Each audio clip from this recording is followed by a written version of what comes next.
Yay, let's land on the side.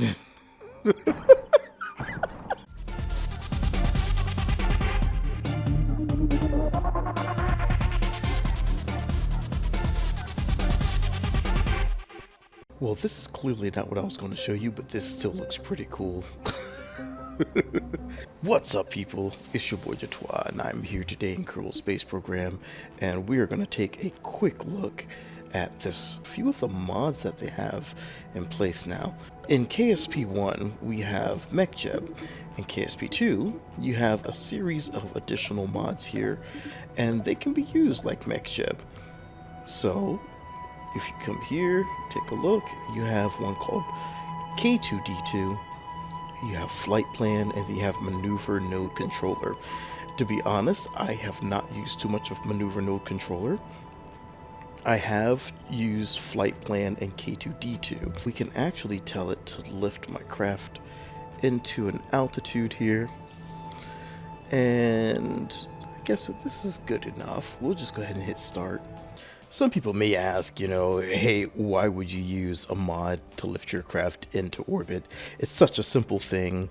Well, I counter with exactly that. It's really such a simple thing. And it's something I've done so many times with Hunter that I already know it's going to make it to orbit. It's not an experimental craft anymore. So I don't really see the point of doing it by hand. But unfortunately, with the way the mods currently are, I might as well do it by hand. It's a lot of handoff. So what I found from here is, even though you can tell your craft to lift, you still have to go in there and tell it to circularize. Now, this is something that probably is user error, but I was kind of confused with that because I figured, hey, lift and take me into an orbit would be a great combination. And it's probably in there, like I said, probably user error, and I'm not seeing that. And even from Flight Plan, you can see there is a little R2-D2 icon right there, so it can actually do the call to the action for you. So don't have to jump between the two. So here we go with R2-D2 doing its circularization burn, a word that I still have trouble saying these days. I think it's just my southern slang. But it lets you kind of take your hands off the controls, let the circularization happen, and the way it does it is not quite the way I do it. I kind of start my burn early and then I work my way closer to my apoaps, whereas this one kind of goes to the apoaps, angles slightly up, and then does its burn. I think its method might be a bit more efficient on fuel because you're already there rather than already burning about 20 to 15 seconds out and counting on your thrust to carry you through.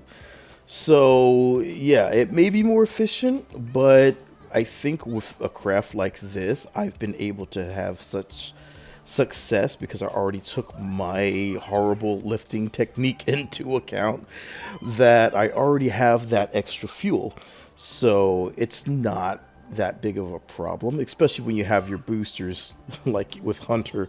It's meant for a higher altitude, so those boosters don't cut off until much further down the line. So you end up having a nice high altitude without having to use too much fuel. So it does have its benefits with this craft. So I went ahead and targeted Minmus because, hey, it's an easy target. Why not? And I let it do its AN/DN.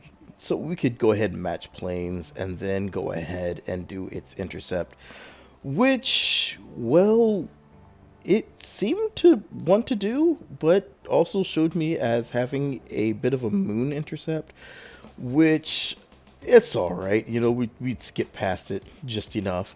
And it was supposed to get me to Minmus. This is one of the easiest of moons to get to. So I figured, what better a test to do? Now, admittedly, I have gone to Dress with testing this mod out, and I've also gone to Duna while testing the mod out, because those are two relatively easy places to get over to. And I figured Minmus is nice, quick, and easy because I don't have a lot of time to do this recording. Matter of fact, it's taken me 2 days to get to this voiceover. A little ridiculous with the timing these days. And as you can see here, well, we seem to have a mishap. So it's not really even close with its calculation here. I'm not sure what occurred here, but what I decided was I'm just gonna let it go because you can do a correction burn and it's gonna burn all the fuel that I have to get a direct shot back, and that's just not ideal. So I figured, okay, I'm just gonna time warp, and I think I should have it in maybe 1 or 2 cycles. So let's time warp and see what happens.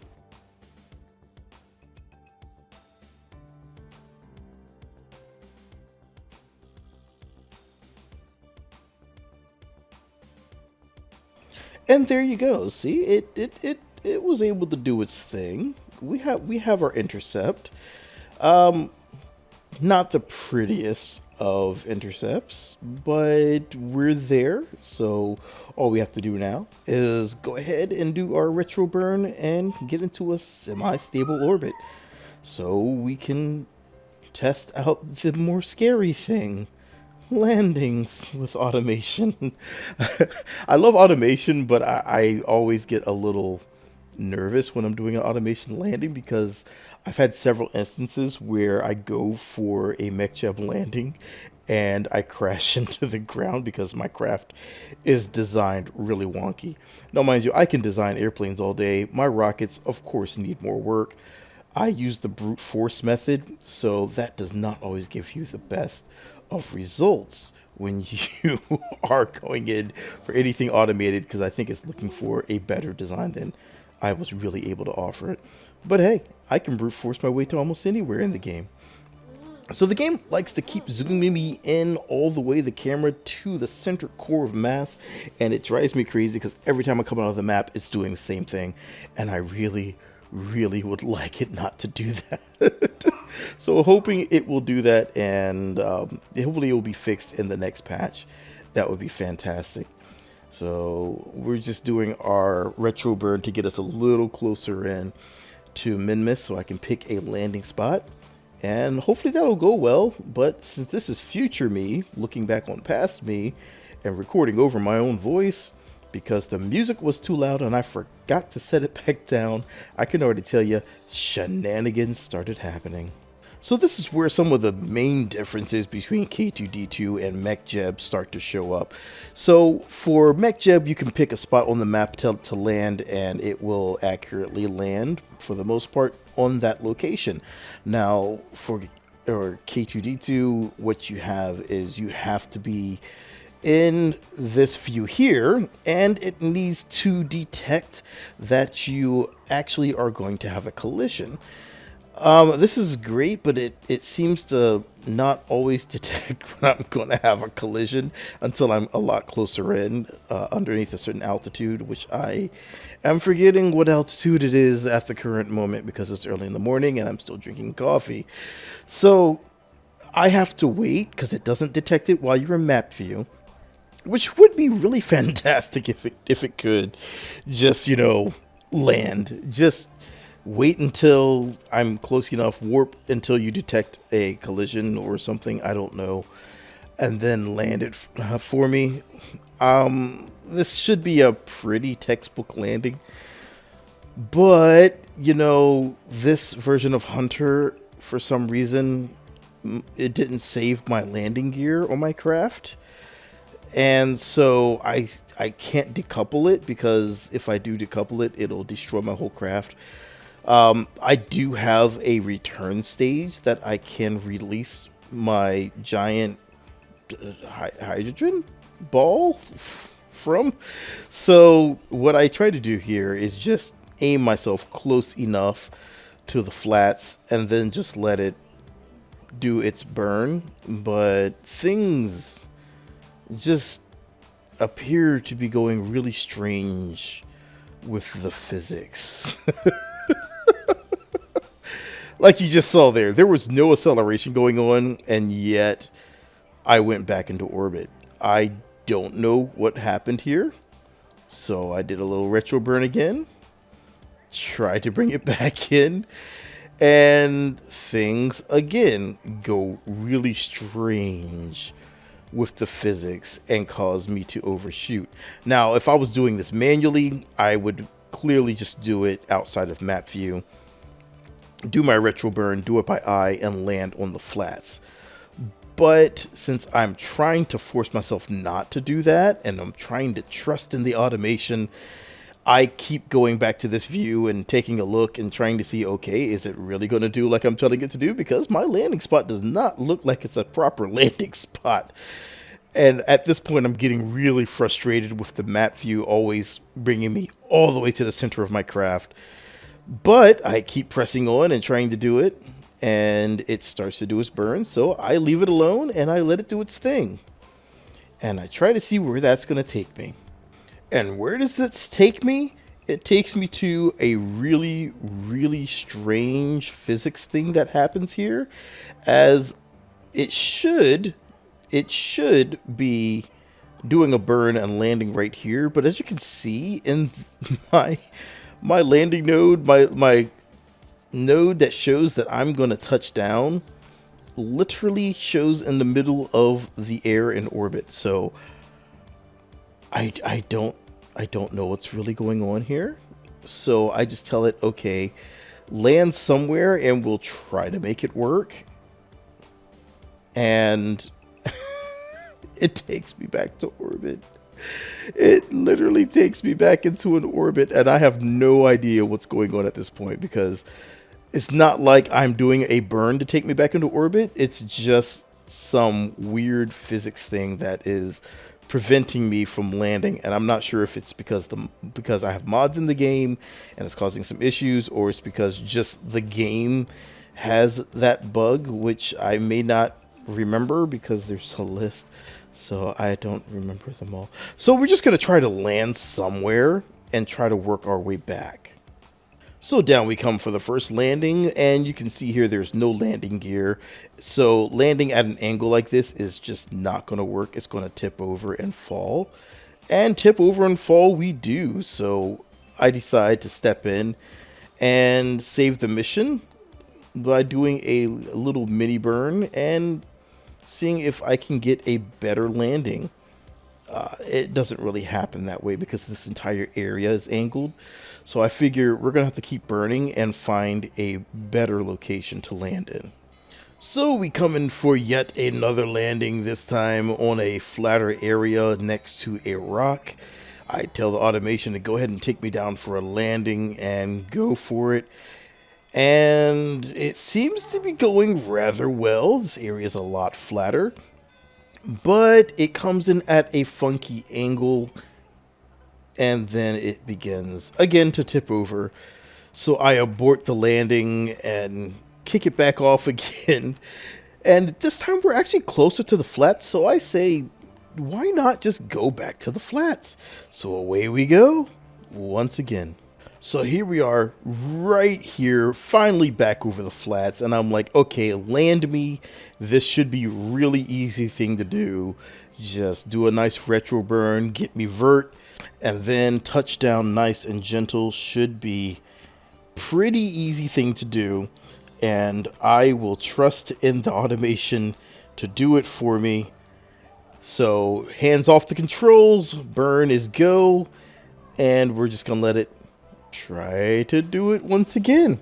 Like I said, this is a really weird, misshapen craft.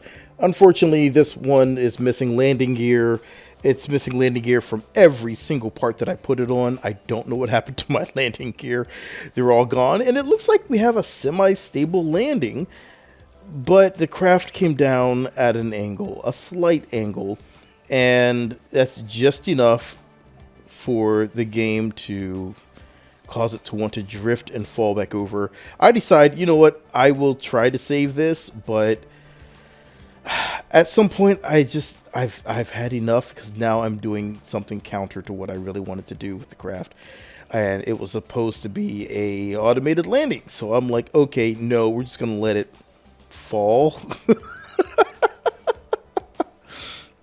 And what I'll do is let it fall over, nice and gentle like.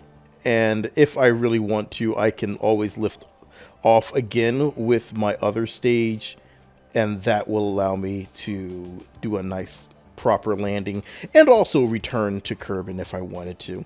So that's kind of where this insanity comes in. And I was kind of looking it over going, why am I missing my landing gear? I put landing gear on here.